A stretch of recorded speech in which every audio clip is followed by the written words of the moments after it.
Buenas noches, vamos a continuar con este ciclo de conferencias organizado por el nuevo Consejo Directivo 2013-2014 y invito a todos ustedes a ponerse en pie para poder entonar el himno de nuestro colegio, de nuestro ilustre colegio de abogados de Lambayeque.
El ilustre colegio de abogados de Lambayeque.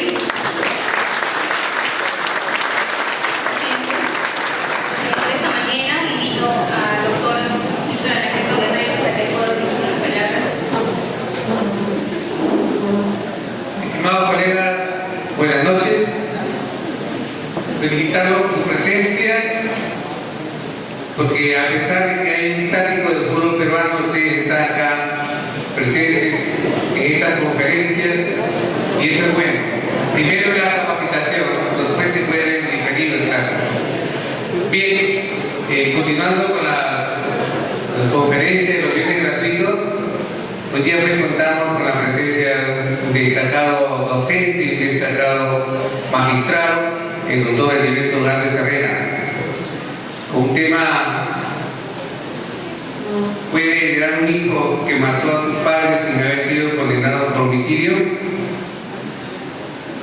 Y decirles también pues que ya viene la celebración del Día del Abogado, que es el día 2 de abril, y que hay muchas actividades, entre ellas académicas, 3 días de conferencias, y el día que va a haber la sesión solemne, el día 5 de abril, también habrá una conferencia ya de manera distinta, ya no jurídica, sino motivacional.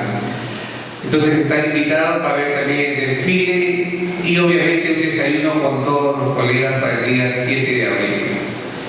Bien, agradecerles y continuamos para que se lea la hoja de vida de nuestro expositor.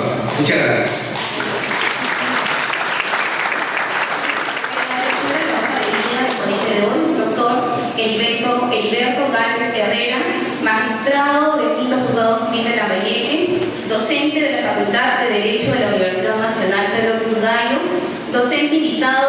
Facultad de Derecho de la Universidad San Antonio de Mogrovejo, docente de la Academia de la Magistratura, expositor en eventos sobre derecho local, nacional e internacional, ha publicado ensayos sobre derecho de sucesiones, abogado por la Universidad Nacional Pedro Luis Gallo, magíster en Derecho Civil y Comercial, candidato a magíster en Derecho Constitucional y Social.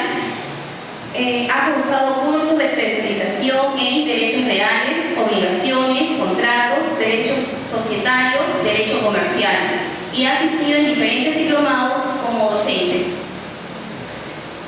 De esta manera, damos pase, invito al doctor, por favor, que pase adelante y nos exponga el tema de hoy, como ya repitió el decano. El tema de hoy es: ¿puede heredar un hijo que mató a su padre sin haber sido condenado por homicidio?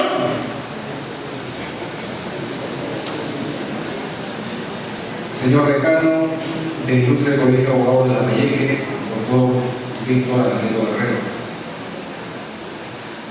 Señora vicedecana de la misma institución, doctora Carmen Ramírez Zapatero. Señores magistrados, exmagistrados, abogados, colegas, público que, como dijo el doctor decano, señor decano, en esta noche de clásico, deportivamente era difícil que yo pueda competir con el clásico.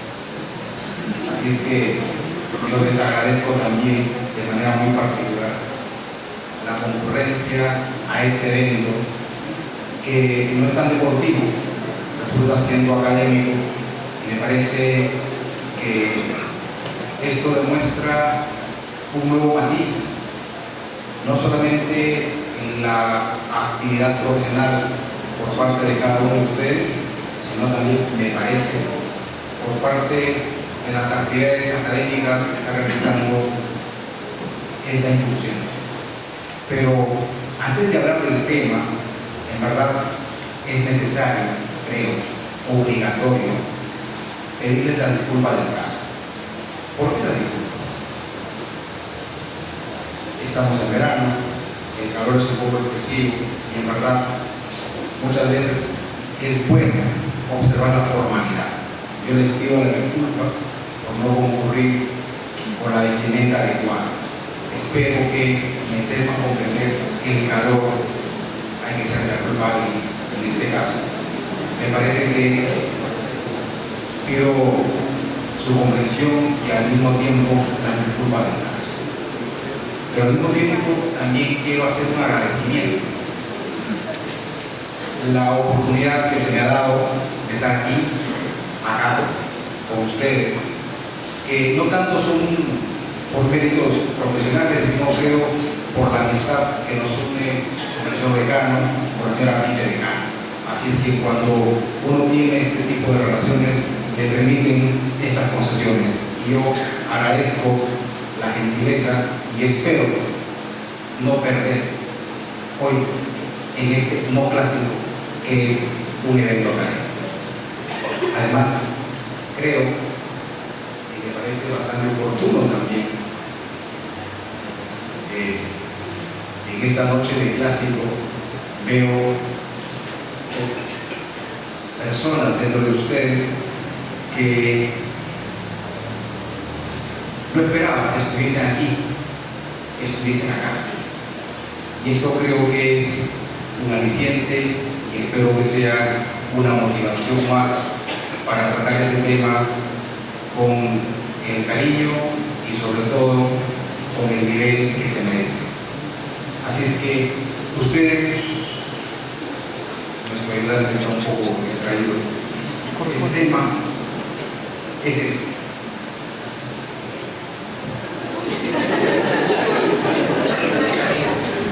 Voy perdiendo.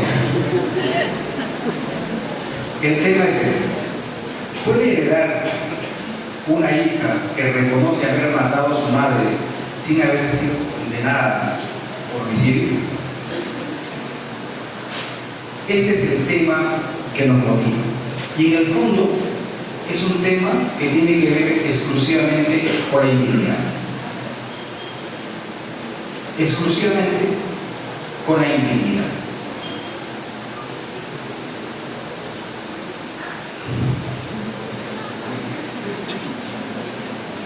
¿Recuerdan ustedes que han habido casos muy próximos en el tiempo que tuvieron que ver con homicidios? Por ejemplo, el caso de Eva Barragán, actualmente ya condenada. Este es un caso en el cual, y acá quiero que se repare bastante, este es un caso en el cual Eva Barramonte, a pesar de haber sido condenada como autora del delito, nunca reconoció ser autora de ese delito. ¿Ya? Esto es lo que quiero que empecemos a destacar. Ella ha sido condenada, pero durante todo el tiempo que duró el proceso nunca reconoció ser autora del homicidio, ¿no? Ahí hay un pequeño resumen. Ya está condenada, 30 años, fue por unanimidad. Se dijo que básicamente el fin por el cual mató a su madre fue el de poder disponer con amplia libertad la herencia que su abuelo le había dejado y que su madre le quería quitar, ¿no? 35 años, y bueno, la coinculpada fue absuelta. El otro caso, del cual también dio cuenta el periodismo, fue el de esta chica Espino Vázquez, que termina Erika Espino Vázquez, que también tuvo proceso por homicidio, específicamente mató a su madre. A diferencia del caso anterior, ella sí reconoció desde el primer momento haber matado a su madre. Entonces, acá lo que vemos es que hay dos casos en donde la víctima fue la madre de las inculpadas, pero sin embargo los hechos empiezan a diferenciarse. En el primero, dijimos, nunca reconoció ser autora. En cambio, en este caso, según dio cuenta el periodismo, ¿no?, ella actualmente está con condena también, pero ella, a diferencia del caso anterior, repito, sí reconoció haber matado a su madre. Ella dijo así: bueno, ya este es un problema, no es problema de la diapositiva, es problema de la desfiguración por la proyección. Pero más o menos decía así: sí, nosotros la matamos. Estaba cansada de sus reglas. ¿Qué haces esto? ¿Qué haces lo otro? No te juntes con ese chico. Nadie le gustaba, nadie era perfecto, mientras ella podía haber hecho después de que se separó de mi mamá. Más o menos es lo que ella dijo en la policía, y esto fue lo que la prensa terminó publicando.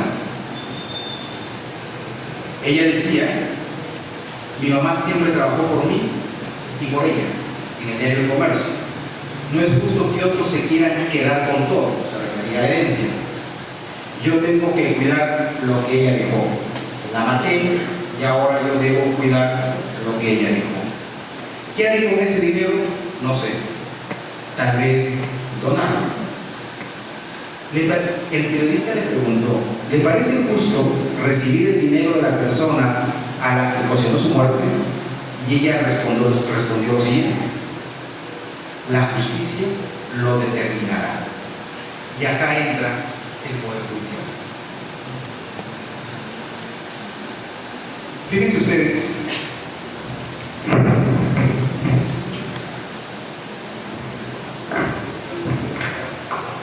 no sé si me permiten, yo me siento un poco acartonado de estar detrás de un podio. Esto entiendo, de una firma, esto entiendo es para los que son por antonomasia expertos, expositores. Yo en verdad soy más, y así me siento, y así me identifico siempre. Yo soy más que todo un docente, así es que permítanme desplazar. Entonces, les decía, la justicia lo determinará. Y este es el tema que tiene que ver con la intimidad. Muchas veces nosotros, cuando tratamos de aplicar la ley, lo que hacemos siempre es hacer uso de la interpretación más inmediata. Y la interpretación más inmediata, ¿cuál es? La literal. Fíjense ustedes, en una oportunidad me invitaron a dictar clase en una universidad y yo encontré en el aula, encontré este letrero. Había dibujado un celular móvil, había un círculo y una X. ¿Qué significaba? Que solamente los alumnos no debían utilizar el celular. Solamente eso. Es decir, estaba prohibido que se use el celular, pero estaba permitido todo lo demás. O faltaban letreros. Tal vez alguien que quiera hacer uso de la literalidad diría, no, pues acá falta letrero, acá falta que no puedo pararme, acá falta que no puedo faltar el respeto al docente. O sea, bueno, a veces nosotros queremos que la ley lo diga todo, absolutamente todo. ¿Por qué? Porque nosotros todavía tenemos la concepción que el derecho es la ley. Yo les pregunto, ¿el derecho es la ley? Eso fue cierto, y fue cierto en el siglo XVIII. Ya no estamos en el siglo XVIII, pero sin embargo seguimos pensando como si estuviéramos aún en el siglo XVIII, porque pedimos que la ley lo diga todo y no queremos recurrir a la interpretación. Con el ejemplo que les daba de esta aula, fácil, un alumno podría decir, no hay ningún letrero que me diga que yo puedo faltarle el respeto al profesor, y por lo tanto le puedo faltar el respeto al profesor. Lo único que me están prohibiendo es que no use el celular, lo cual resulta admisible. Ese es el problema que también encontramos en el derecho. Y ese es el problema que encontramos, por ejemplo, en los artículos que se refieren a la intimidad. Y no solamente porque hoy es el tema de la intimidad, es que encontramos esos artículos en el capítulo de la intimidad del Código Civil. Si es que nosotros podemos revisar el libro de sucesiones y en general el Código Civil, nos vamos a dar cuenta que hay muchas situaciones de hecho que no están previstas en la ley, y no por ello podemos dejar de administrar justicia, y no por ello, para no dejar de administrar justicia, no podemos dejar de recurrir a la interpretación. Este es un tema que muchas veces hemos tenido miedo de hacer uso de la interpretación. ¿Por qué? Por una cuestión simple. Si usted interpreta y no está su interpretación en el texto de la ley, ¿cuál es la posible consecuencia a la que puede enfrentarme? A la denuncia por penalidad. Recuerden ustedes el 418 del Código Penal que uno de los supuestos del prevaricato es precisamente interpretar contra el texto expreso de la ley. Eso es precisamente un artículo que refleja claramente el pensamiento del siglo XVIII. El derecho es la ley. La ley es la que tiene que aplicarse. Por lo tanto, el juez no debe interpretar. Pero esos tiempos creo que ya pasaron. Y esos tiempos son los que debemos dejarlos atrás. Y debemos de recurrir sin temor, creo yo, y no tanto por parte de la judicatura, sino también por parte del abogado, vía interpretación, pedir lo que corresponde pedir en los casos en que, por ejemplo, como el que traemos esta noche, que es un caso cierto. Ustedes recordarán que mientras se tramitaba el proceso penal,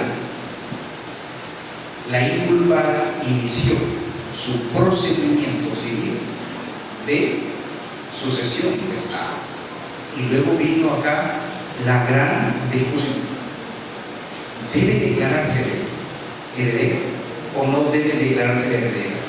¿Debemos esperar que haya condena penal o no debemos esperar que haya condena penal?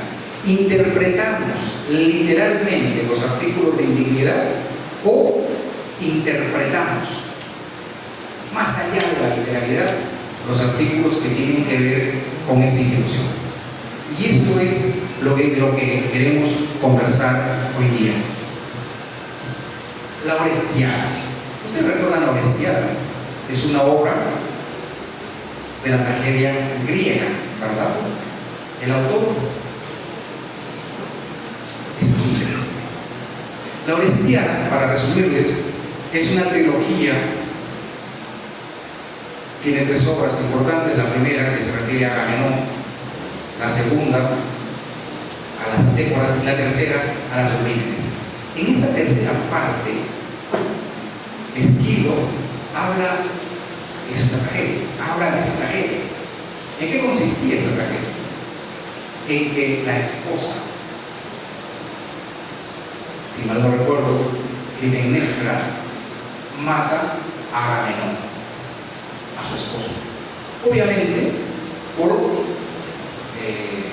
seguir manteniendo relaciones con su amante, que era Egisto.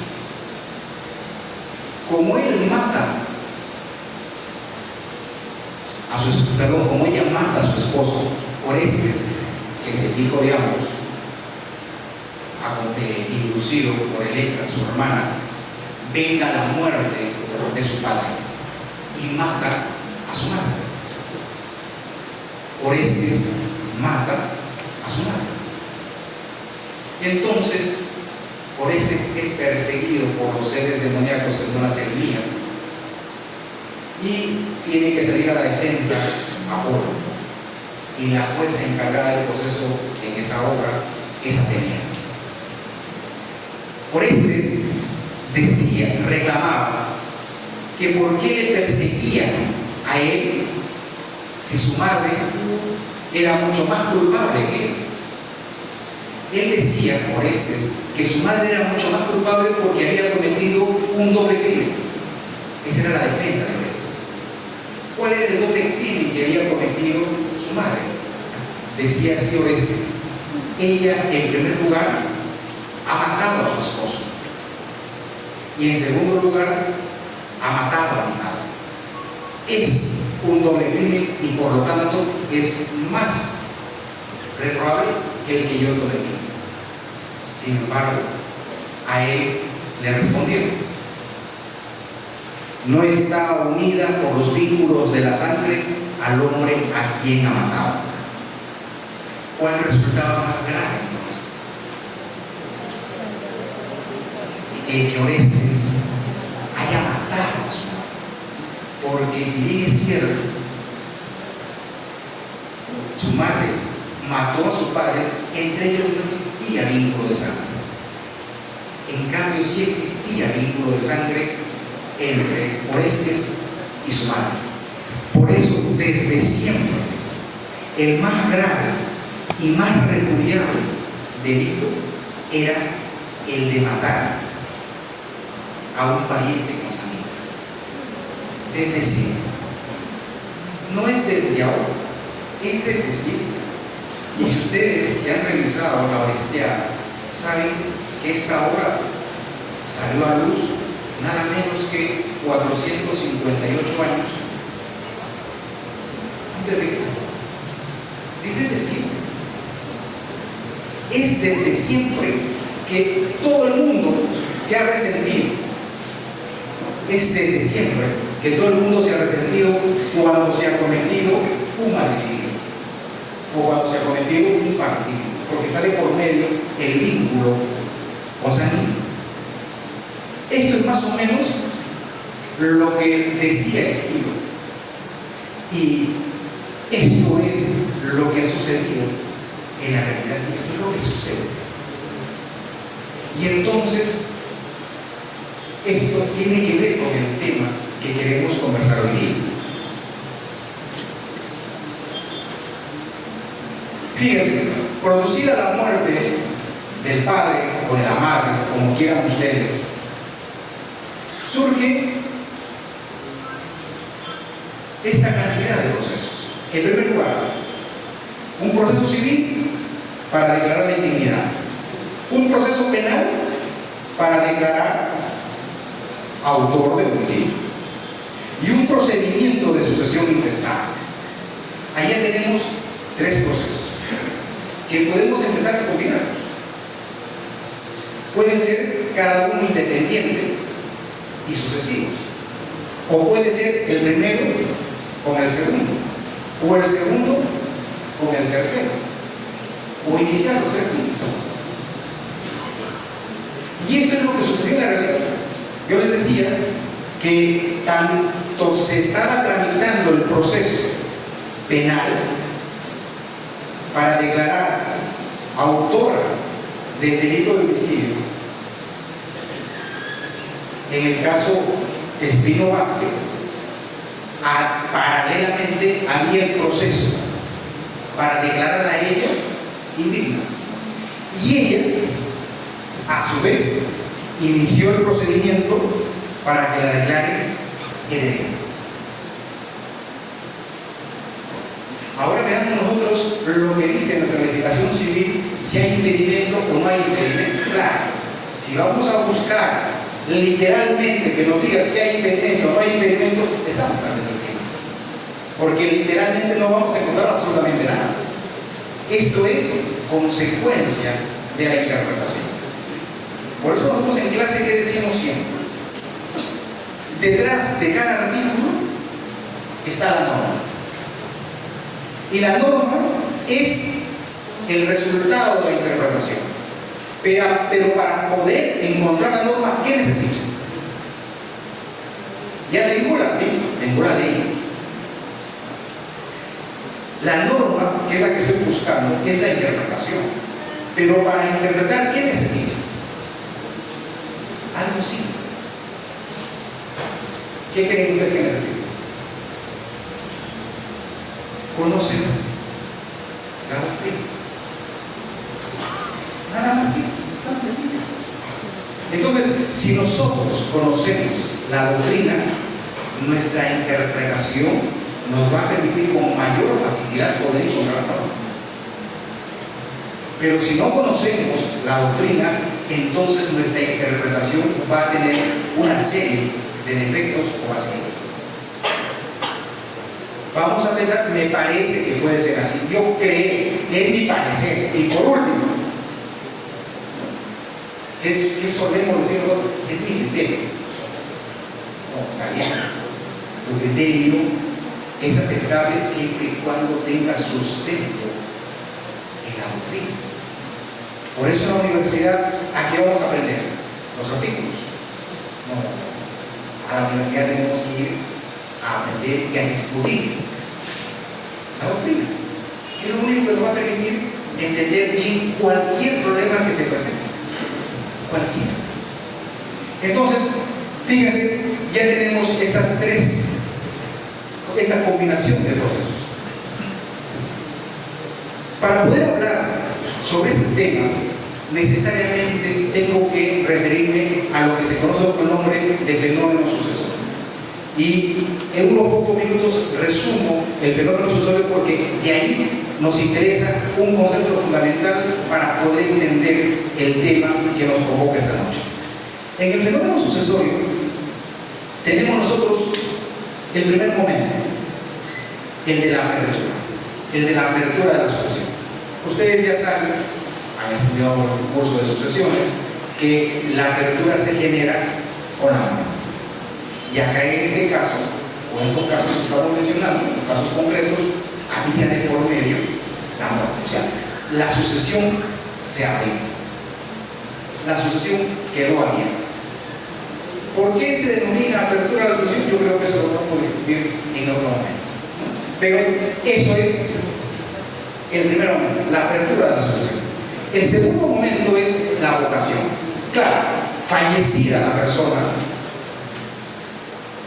todos, absolutamente todos, nos sentimos llamados. Esa es la vocación sucesoria. ¿No? Entonces, ustedes han visto, fallece una persona y producido el fallecimiento, uno dice, es mi tío, soy su sobrino, es mi primo, es mi hermano, es mi hijo, es mi padre. Todos nos sentimos llamados. Esa es la vocación sucesoria, el llamamiento general. Esa es la vocación sucesoria, el llamamiento general. Pero hay un tercer momento, que es la delación. La delación ya no es un llamamiento general, la delación es un ofrecimiento particular. ¿Por qué? Porque ya está definido a quienes debemos de ofrecerle el acervo hereditario.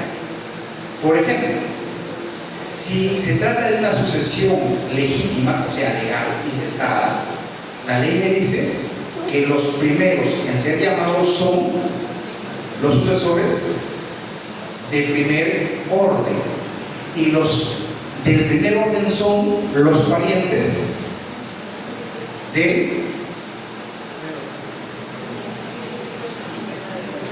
son todos los descendientes, ¿no? O sea, hijos, nietos, bisnietos, tataranietos. Pero hijos, nietos, bisnietos, tataranietos, si bien es cierto son del mismo grado, perdón, del mismo orden, no son del mismo grado, porque los hijos son del primero, los nietos del segundo, los bisnietos del tercero, los tataranietos cuarto grado. O sea, están dentro del mismo orden, pero tienen diferente grado. Entonces, la delación, si es que fallece una persona y existen hijos, nietos, bisnietos y tataranietos, la vocación será que todos son llamados. La delación, ¿a quién se le ofrece? Solamente a los hijos, que son parientes del primer orden, del primer grado. Esa es la delación, el ofrecimiento particular. Entonces la delación es un derecho subjetivo. Claro, hay en la doctrina, hay discusión si es que debe o no debe considerarse un derecho subjetivo.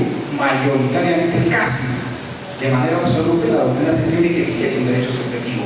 El doctor Luis Picasso tiene sus dudas y dice que es una mera facultad, pero termina aceptando que es mayoritaria la posición doctrinaria de considerarlo un derecho subjetivo. ¿Y en qué consiste la delación? La delación consiste en que si a mí me ofrece la herencia, entonces yo tengo la facultad de aceptar o de renunciar. Si yo acepto, entonces viene el cuarto momento, la adquisición. Y entonces, si yo acepto, adquiero. Y si yo adquiero, me convierto en heredero o legatario. Este es el fenómeno sucesor. Entonces, a mí lo que me interesa es la delación. La delación, dijimos, es el derecho de aceptar o renunciar. Si yo acepto, adquiero. Y si yo adquiero, me convierto en heredero. Y la delación tiene esta estructura. El elemento objetivo, que es el llamamiento hecho por ley. Ahí están los órdenes sucesorios, o por testamento. En el testamento me dicen a quién se destituye heredero. Y el elemento subjetivo, que es la actitud que tiene el llamado para poder adquirir, es decir, tomar la herencia y convertirse como tal, adquiriéndola. Es decir, la delación es el derecho subjetivo que tiene el sucesible, no el sucesor, sino el sucesible. ¿Por qué es sucesible? Porque como consecuencia de la aceptación, el sucesible recién termina convirtiéndose en sucesor. Y el sucesor puede ser heredero o puede ser legatario. Entonces, acordémonos de la delación, que es ese derecho subjetivo que me permite aceptar o renunciar. ¿De acuerdo? Entonces, la pregunta que viene es la siguiente: el indigno puede ejercer derechos de delación, acuérdense, si yo ejerzo el derecho de delación y acepto, adquiero, y si adquiero, ya soy heredero. Y si ya soy heredero, entonces, ¿estoy habilitado o no estoy habilitado para iniciar mi procedimiento de sucesión intestada? Claro que sí, porque el procedimiento de sucesión intestada no es un procedimiento en donde va a salir una resolución constitutiva, sino simplemente declarativa. Ustedes recordarán, cuando han leído una resolución o un acta protocolizada de sucesión intestada, ¿qué dice? Se resuelve. Primero, declaro que falleció intestado. Segundo, declaro, ese declaro, entiéndase, reconoce. No está constituyéndolos recién herederos, los está reconociendo como tales. ¿Por qué? Porque la calidad de heredero, ¿cuándo se produjo? Cuando aceptó. Entonces, ahora empecemos a comparar con la figura del indigno. Si el indigno sí puede ejercer el derecho de delación, entonces estaba bien el procedimiento que había iniciado Edita Vázquez para que se la declare heredero. Pero si nosotros consideramos que no puede ejercer el derecho de delación, entonces, ¿qué significa? Uno, que no podía iniciar el procedimiento de sucesión porque no era heredero, porque al no poder ejercer el derecho de delación, no podía aceptar, y al no aceptar, no podía adquirir, y al no poder adquirir, no podía ser heredera. En consecuencia, si es que iniciaba el procedimiento, ahí había un problema procesal, porque no tenía legitimidad, y por lo tanto debía desestimarse si es que se hubiera iniciado, o en todo caso, por falta de legitimidad, dice el 427, debió declararse improcedente. Pero ¿qué nos dio la prensa? La prensa nos dijo: el quinto juzgado de paz letrado del INSE admitió a trámite el procedimiento de sucesión intestada de Edita. Y recuerden lo que contestó esta inculpada al periodista del diario El Comercio. ¿Usted se siente bien con recibir la herencia de la persona que ha matado? ¿Y qué respondió ella? La justicia lo determinará. Por eso tenemos que conocer la doctrina para poder resolver, creo yo, de manera un poco más acertada. Porque si nosotros partimos del hecho de que el indigno, sí puede ejercer el derecho de delación, no hay ningún problema. El indigno tranquilamente podrá ser declarado heredero y por lo tal podrá comportarse como heredero y realizar todos los actos que importa ser ya propietario, que es lo que buscaba precisamente esta persona. Es más, recuerden lo que digo: ¿qué vas a hacer con eso? No sé, de repente lo dono. Claro, si es de ella como titular podía hacer en el matrimonio lo que le venía en gana. Entonces, acá está el derecho. El derecho es el que tiene que resolver. Y empecemos por conocer la literatura. Por eso les mencionaba la honestidad. Siempre se consideró como un delito repugnable la muerte de un consanguíneo, más aún si es una asesino.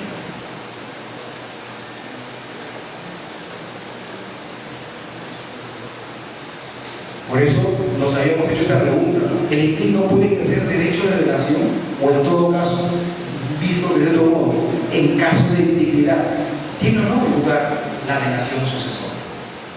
¿Y qué encontramos en la doctrina? En la doctrina encontramos estas tres posiciones. Tampoco no es pacífica la cosa. Uno dice: no existe delación porque falta actitud del indigno para adquirir. Este lo vino más o menos de Rollo Martínez y de Alvarado.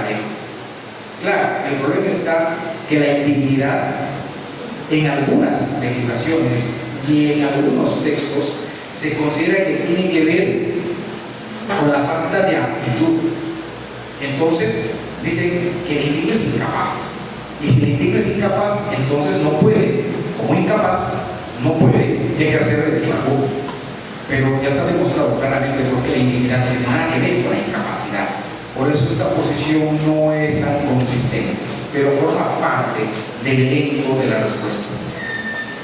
La segunda posición es que sí se produce a favor del indigno la delación, pero con efectos claudicantes. Es decir, esta era la concepción romana pura. ¿Qué decía el derecho romano? Lo vamos a ver más adelante. El derecho romano decía: no hay ningún problema, que el indigno herede. Y si lo encontramos culpable, entonces le quitamos todo. Esta era una posición ideal, por ejemplo, si ustedes hubieran sido abogados de Pino Vázquez, hubieran explotado la segunda posición, ¿verdad? Señor juez, declaren heredera, no hay ningún problema.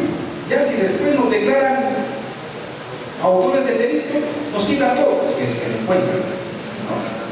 Pero la doctrina está asegurada la respuesta. Entonces, por eso, para poder hacer una buena defensa en términos de defensa, ¿no? Para hacer una buena defensa en términos de defensa, vuelvo a insistir, teníamos que conocer la doctrina.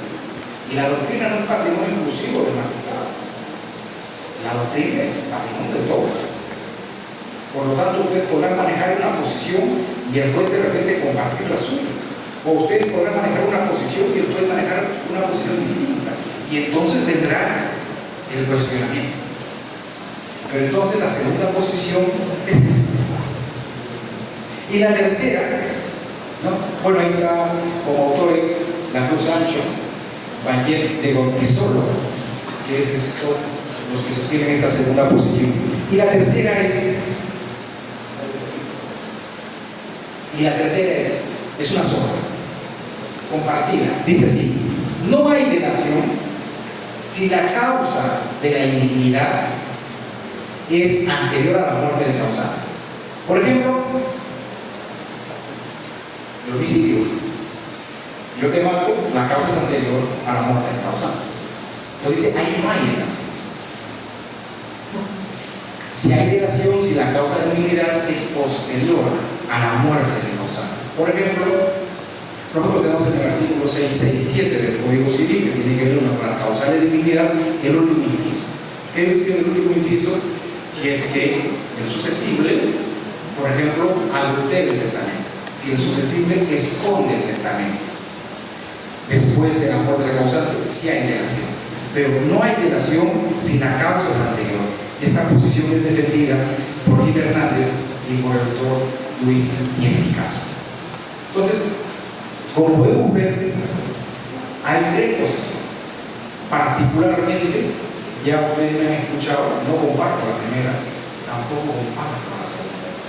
Me parece que la posición más dominante debe ser la tercera. Y entonces, si esto es así, nosotros sabemos que en el caso Espino Vázquez en concreto, la causa de la indignidad se produjo antes. ¿Y por qué yo insisto y tomo como referente el caso Espino Vázquez? Porque desde el inicio les dije, al hacer la diferencia con el caso de Eva Bracamonte, que Eva Bracamonte nunca reconoció ser la autora del delito, a diferencia del caso Espino Vázquez, en que ella sí la reconoció. Por eso, cuando yo hablo sobre esto, no me estoy refiriendo, para que no me malinterpreten, no me estoy refiriendo a la generalidad de casos, en que en todo caso de homicidio no se le debe declarar heredera o heredero. No. Yo lo que estoy tratando de enfocar, de precisar y de orientar nuestra posición es que cuando uno reconoce ser el autor, cuando uno reconoce ser el autor, no en todos los demás casos. Por eso eso es que resultaba bastante especial el caso que les estoy mencionando, que es el de Espinosa. Este es el artículo 667 del Código Civil, que ustedes lo tienen en su código, y me parece que de alguna manera deben recordar. Solamente dice así, ¿no? Son excluidos de la sucesión de determinada persona por dignidad como herederos obligatorios los autores y cómplices. Fíjense ustedes, no dice los condenados, sino dice los autores y cómplices. Y entonces, acá viene otra gran discusión. ¿Cómo interpretar el inciso 1 del artículo 667 del Código Civil? Entonces, vienen las posiciones interpretativas. La primera, no me habla de condenado. Otra posición interpretativa, un momentito, es que para ser autor yo necesito de la condena penal. Y entonces hay que obtener sentencia penal condenatoria para poder excluir por impunidad. Y acá viene el enfrentamiento nuevamente doctrinario. Debe esperar a que se obtenga una sentencia penal condenatoria para poder interpretar bien el artículo 667, inciso 1, o no es necesaria esperar de esta condena penal.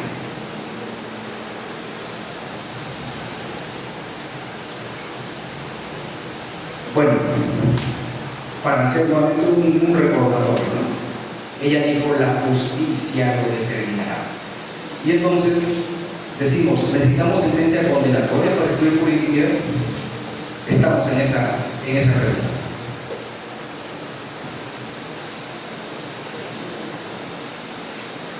¿Por qué creemos nosotros que no necesitamos de sentencia penal? La impunidad.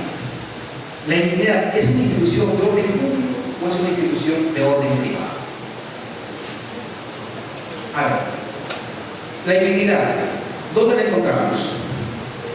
En el Código Civil. En esta gran división que hizo Ulpiano de derecho público y derecho privado, ¿dónde está ubicado el derecho civil? En el derecho privado. Bien. Entonces, ¿la indignidad es una institución de orden público o de orden privado? Falso. No tiene nada que ver. No tiene nada que ver. Hay normas, hay disposiciones que están en el Código Penal que, según la gran clasificación de Ulpiano, pertenecen al derecho público y no son de orden público. Y al inverso. En el Código Civil hay disposiciones que son de orden público a pesar de que pertenecen a esa clasificación del derecho privado. Entonces no podemos identificar derecho privado, ¿no?, con orden privado y derecho público con orden público. No, así no funciona. Las ecuaciones creo que son perfectas en matemáticas, en derecho no. Así es que no hagamos esa ecuación. ¿De acuerdo? Entonces, ¿por qué se caracteriza que una institución sea o de derecho público o derecho privado? ¿Dónde está el quid? ¿Dónde está el meollo? ¿Dónde está la razón de ser para encontrar esa diferencia entre derecho público o derecho privado? Les adelanto, como ustedes van a ver luego, en la doctrina, incluso nacional, no es pacífica la cosa. Muchos piensan que la indignidad es una institución de derecho privado y dan sus razones, ¿no? Francesco Sapelli Basaritti, Giovanni Martínez y Giuseppe Basaritti, autores destacados en la materia, ellos dicen lo siguiente: que la indignidad debe ir a la exclusión de determinados herederos y apuntarla a la tutela de un interés público por repugnar a la conciencia social que pudiera suceder a una persona luego de haber cometido en daño a ella, actos delictuosos de determinada gravedad. Ellos consideran que la indignidad no es una institución de orden privado. Ellos consideran que es una institución de orden público. Sin embargo, el doctor Rómulo Granata Aguirre, autor nacional, él dice: la indignidad es una sanción civil. No es en nuestro derecho una institución de orden público. Grasa contradicción. Porque si es sanción, ya no podemos considerar que es de orden privado. Por eso el hecho de que se trata de una sanción. Pero él considera que como es una sanción, pero civil, entonces, porque la sanción es civil, el doctor Lanata consideraba que la indignidad era una institución de derecho privado. ¿Por qué? Porque era una sanción civil. El doctor César Fernández Arce dice: el fundamento de la indignidad no descansa en consideraciones de orden público. No basta la comisión de la falta. Es necesario que debe solicitarse la declaración judicial de la indignidad. El doctor César Fernández Arce, última edición de 3 tomos sobre el derecho de sucesiones, él mantiene esta posición. La indignidad no es un tema de orden privado, perdón, de orden público, es un tema de orden privado. Sin embargo, el doctor Luis Echecopa García dice: la indignidad tiene carácter penal y se impone en vista de graves atentados contra el difunto o sus familiares. Y Giuseppe Pranica y Guido Alba dicen: la indignidad es una pena privada, sencillamente porque se sufre frente al de Julius y su patrimonio. El solo hecho de que la indignidad sea una sanción, el solo hecho de que la indignidad sea una pena, ya le quita de estar dentro del ámbito del orden privado. Será civil, pero es una sanción. ¿Y qué es lo que se sanciona? La indignidad está en el Código Civil. ¿Y qué es lo que se sanciona? Lo que se sanciona son conductas graves, aquellas como las que desde 458 años antes de Cristo en la Orestiada se consideró como hecho grave y repugnante. Matar a un ascendiente, más aún si es su padre, más aún si es su madre. Vuelvo a repetir, es una pena. La indignidad se caracteriza por ello, por ser una sanción. De naturaleza civil, sí, es cierto, de naturaleza civil, pero al fin y al cabo es una sanción. Al fin y al cabo es una pena. Fíjense ustedes la diferencia que hay entre la indignidad y la desheredación. La indignidad, ¿quién la fija? El legislador. El legislador es quienes son excluidos de la sucesión. En cambio, la desheredación no la fija el legislador. Es una facultad. ¿De quién? Del testador. Por lo tanto, si el testador quiere, lo deshereda. Y si no quiere, no lo deshereda. Lo cual no pasa con la indignidad. Por eso es que cuando hablamos de actos de disposición, estamos frente a orden privado. Pero cuando no podemos disponer, ya no estamos frente a orden privado, estamos frente a orden público. Y acá hay una crítica. Se dice: un momentito, ¿cómo es eso de que disposición, no disposición, orden privado y orden público? La crítica es la siguiente. Dice: si nosotros revisamos el código,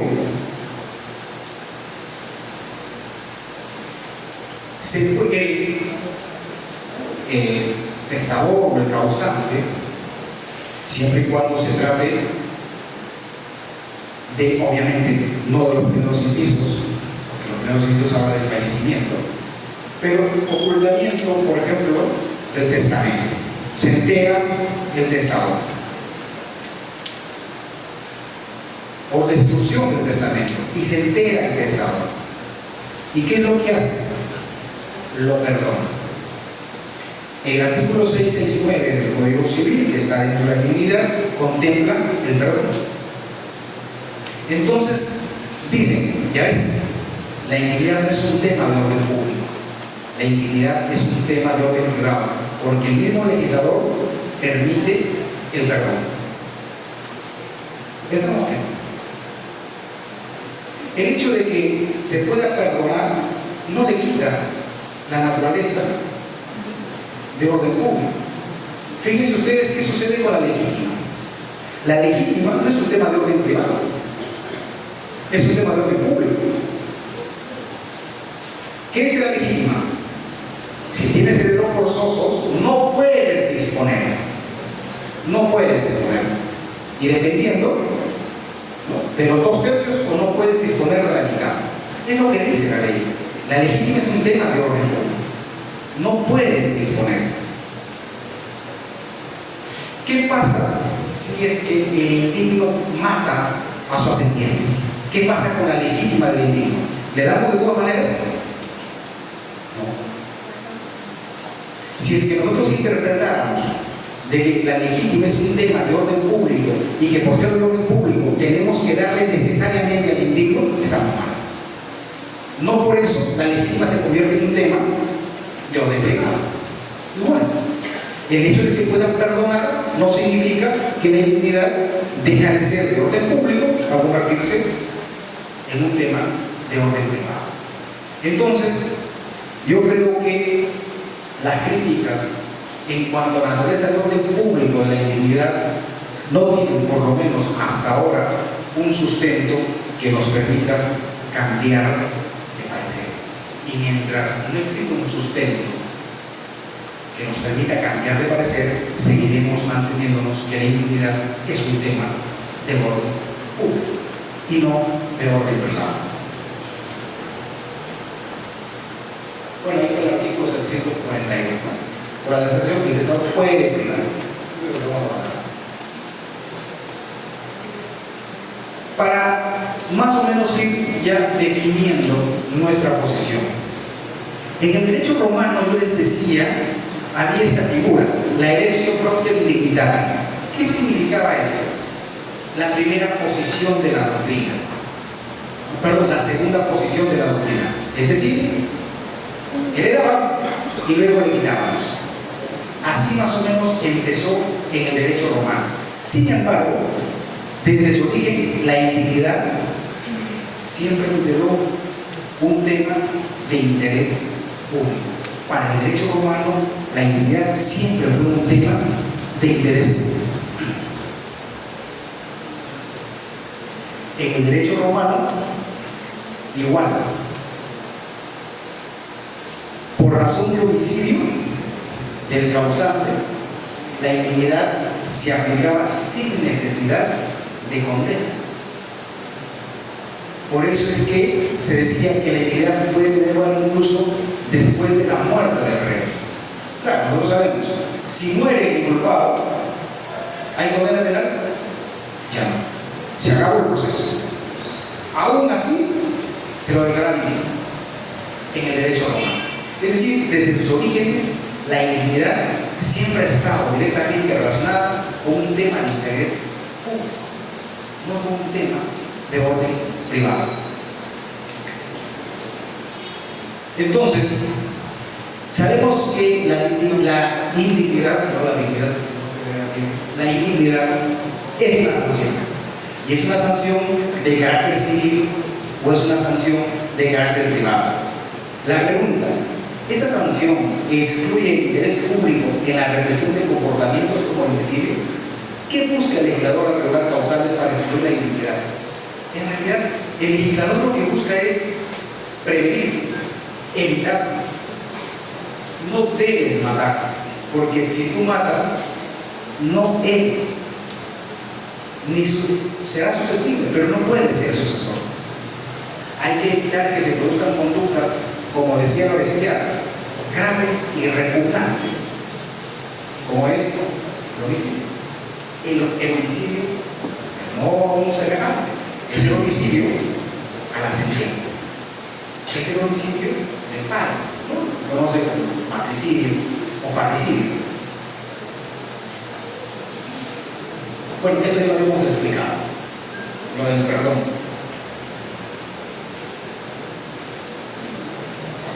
Silvia Teodora Masucci, esta autora, da mayor argumento para considerar que estamos frente a un tema de orden público. Dice: la voluntad presunta del defunto. Dicha tesis ha sido superada por el reconocimiento unánime de un fundamento de orden público de la intimidad basada en la gravedad de los hechos de los que fuere autor el indigno, de modo tal que el ordenamiento no puede hacer más que reaccionar sancionando al culpable también en el plano civil. Volvemos a insistir: la intimidad es una sanción. Civil sí, pues, pero es una sanción. Es una sanción. Por más civil que fuese, no deja de ser una sanción. Y esa sanción es la que le identifica, básicamente por la gravedad de los hechos, en que la intimidad tiene como naturaleza ser de orden público.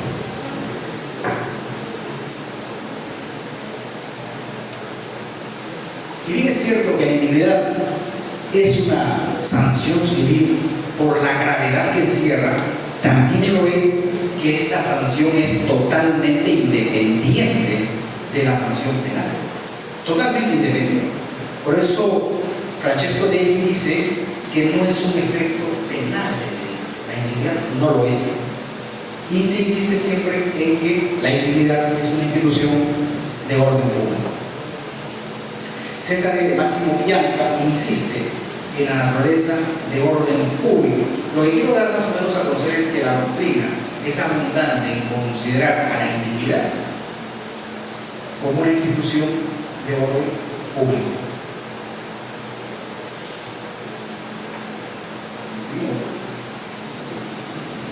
El Código Suizo. En el Código Suizo no me habla de que se necesita condena. Dice: es indigno de suceder y recibir cosa alguna por disposición mortis causa, que voluntaria y ilícitamente ha ocasionado o intentado ocasionar la muerte del difunto. No me habla de condena. El Código Suizo, que actualmente está vigente con sus modificaciones que se realizaron en 1902. El Código Civil Italiano de 1942, que es más o menos el inspirador del artículo 667 del Código Civil vigente nuestro. El artículo 463 dice: está excluido de la asociación con indigno quien ha dado muerte voluntaria. No me exige condena. El Código Civil Italiano del 42 tampoco me exige condena. En cambio, el Código Civil Español de 1889 sí me dice: el que fuere condenado al juicio. Sin embargo, hay una cuestión curiosa con el Código Civil Español de 1889, vigente hasta ahora. El Código Civil Español. Hay una cosa curiosa. Los autores que comentan este artículo, el 756 del Código Civil Español, básicamente el inciso 2, dicen más o menos lo siguiente. Dicen: si bien es cierto que el código habla el que fuere condenado, que es decir, que implicaría necesariamente que exista condena penal, los comentaristas del artículo 756, inciso 2, dice: sin embargo, vía interpretación, no debe entenderse para todos los casos. No será, dicen ellos así, no será necesaria la condena penal en la forma en que lo exige el inciso 2 si es que el indigno ha reconocido ser autor del delito de homicidio en agravio de su causante. A pesar de que de manera literal le pide condena, sin embargo, la doctrina e incluso la jurisprudencia española ha concluido que cuando se trata de casos como el que nosotros teníamos, Espino Vázquez, que había reconocido que ella mató a su madre, no es necesario la condena. Y entonces ahí podemos tranquilamente aplicar la tercera posición de la doctrina, que no hay delación si es que la causa fue anterior a la muerte del causante, y nosotros agregaríamos en el supuesto en que haya reconocido ser el autor de ese homicidio. Entonces, en el caso concreto, Espino Vázquez, me parece que el juez debió haber desestimado, o le correspondía haber desestimado desde el inicio ese procedimiento de sucesión intestada. Cosa totalmente diferente en el caso de Eva Bracamonte, que, vuelvo a insistir, nunca reconoció hasta ahora, ella sigue diciendo que es inocente hasta ahora. Por lo tanto, es un caso totalmente distinto.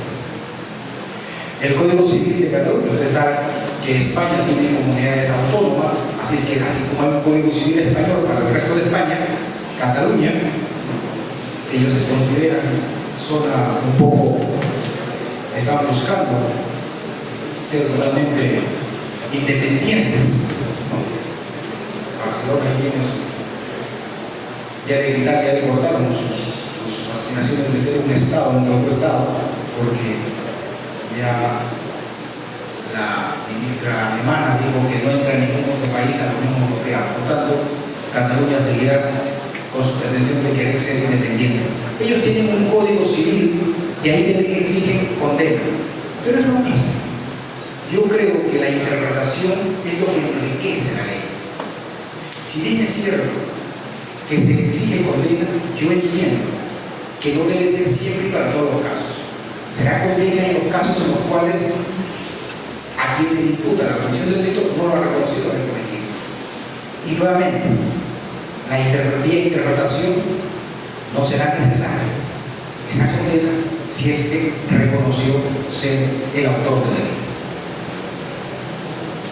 El Código Civil argentino me dice también condena. El Código Civil francés me dice condena, pero todos están sujetos a interpretación. ¿Por qué la sentencia de inmigrantes es declarativa? Es declarativa por una razón sencilla. El indigno, ¿desde cuándo lo es? Desde que comete el hecho. Por eso, en el caso concreto, Espino Vázquez, ella ya era indigna desde que reconoció haber cometido el hecho. Y como reconoció haber cometido el hecho, no operaba la delación a su favor.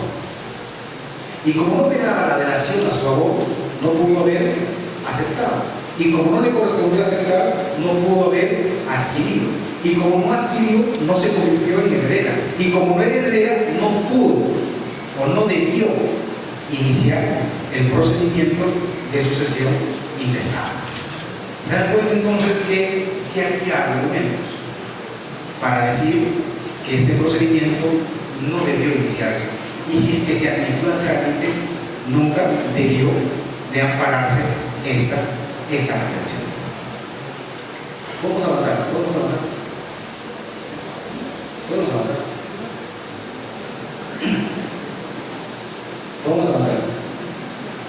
Seguimos.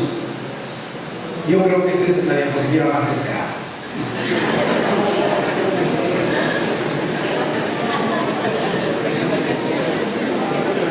Bien, son como 30 las conclusiones. Bien, yo creo de que todo lo expuesto nos permite cumplir más o menos lo siguiente, que la integridad es un tema de orden público, es una institución de orden público. La interpretación sobre las disposiciones de dignidad que tiene el Código debe hacerse precisamente teniendo en cuenta esa naturaleza, que es precisamente la de orden público. La delación no corresponde ejercerla al indigno que reconoció ser autor del delito del homicidio. No se entiende entonces en estos casos de sentencia penal condenatoria. El indigno lo es no desde que se dicta la sentencia de indignidad, lo es desde que cometió el hecho. El Código Civil nuestro no adoptó la exigencia de condena penal, a diferencia, por ejemplo, de los códigos civiles francés, español, chileno, argentino, entre otros. Pero valga la redundancia, aun cuando estos códigos hayan establecido la exigencia de la condena, no está de más que aun cuando hayan establecido, está sujeta también a interpretación respecto de casos o de actos concretos. Y finalmente, no exige condena penal códigos como, por ejemplo, el italiano, el alemán, el suizo, el austríaco, el brasileño, entre otros. Así que, doctores, yo les agradezco, obviamente, les agradezco